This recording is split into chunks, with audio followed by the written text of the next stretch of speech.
When I get a good piece of wood and a nice sharp tool, just the sound of that tool going through the wood, there's just no better sound in the world.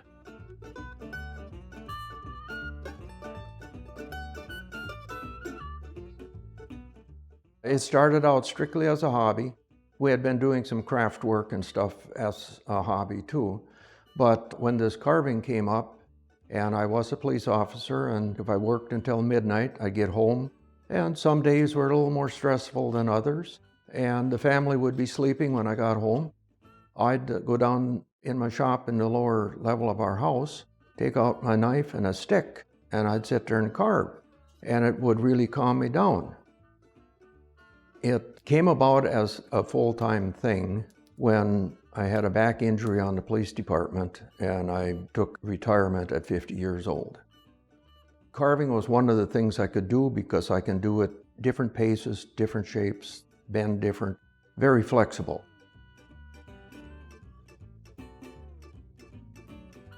It was in the late 90s. I started doing diamond willow walking sticks. And to dress them up a little bit, I started trying to put faces on them. And unfortunately, the faces were not very good. They looked more like the statues on Easter Island than really the faces I wanted.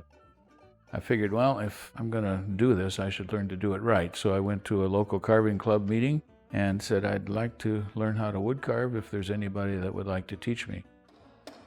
Larry was a member of the club, and for most of his time he lived out at Lake Ida, and he had a wood shop out there, sold wood carving tools and so forth.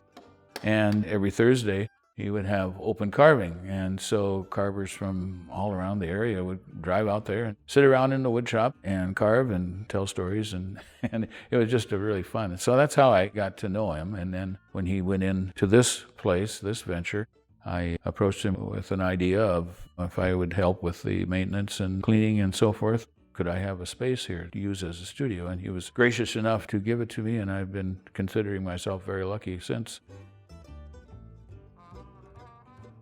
In the chips kind of came off from a little plaque we have. It said, "Woodcarvers are always in the chips."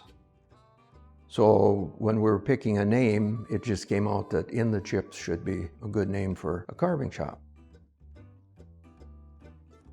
I like to do the human form, the human face, and so forth. If you looked at my carvings, you find very few animals. I do occasionally do an animal, but my passion is the human face, the human form. I enjoy seeing what I can do with it. When I do a face or a carving, like of a human, putting the eyes in, that's when they come alive, when you put in the eyes. That's what makes me happy. I never keep track of how long it takes. If I had to guess, the wizard would probably have taken me 60, 70 hours. I have really taken a big interest in the merry-go-round or carousel. And I grew up thinking that all merry-go-rounds had horses on them.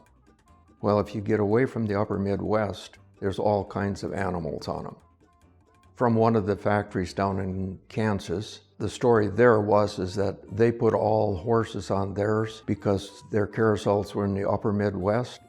Kids didn't ride chickens and stuff like that up here. They rode horses. So they kept horses on theirs. I'll take a streak where I really enjoy one thing and then I go to another. The latest fad was really the carousel critters. I've referred to carousel horses, but when you do giraffes and elephants and lions and tigers, you should start referring to critters rather than horses. I spent 25 years working on the merry-go-round at Steam Thrasher Hill in Rolog, trying to restore that one. They've been fun for me. My preferred wood is basswood, also referred to as linden wood. Obviously, basswood is the go-to wood for carvers, but I do a lot of things in butternut. And I also do a lot of things in cottonwood bark. That's kind of a fun wood to carve. Once you get past the outside, that's pretty rough. The inside is really very carvable. Well, I was first diagnosed with rheumatoid arthritis when I was about 25. I'm just a shade short of 74 now. It's not gotten any better. It just keeps getting a little worse. It slows me down. I don't work as fast as other carvers. I don't work in the same way. A lot of carvers, especially when they're doing something really small, will hold it. I can't do that. I just don't have the strength in my hands. So anything I carve, I have to have fastened down. I do like to carve things kind of my way. I will look at something for a reference, but I don't always try to make it look exactly like that one. I think carving should be fun. It should not be serious. When I was teaching classes, I'd so often get a carver in there that would be upset because their carving wasn't coming out looking like mine. And I would try to explain, no, it won't look like mine. If you keep carving, someday it'll probably look better than mine. So I started carrying my first carving with me to classes. And when I got that comment, I'd bring this out and I'd hold it up and say, see, my first carving doesn't look like mine either.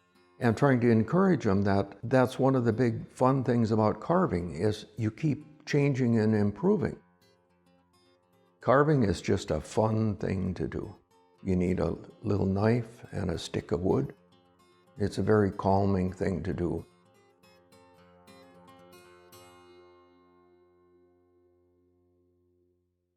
Funded by the Minnesota Arts and Cultural Heritage Fund with money from the vote of the people of Minnesota on November 4, 2008. And by the members of Prairie Public.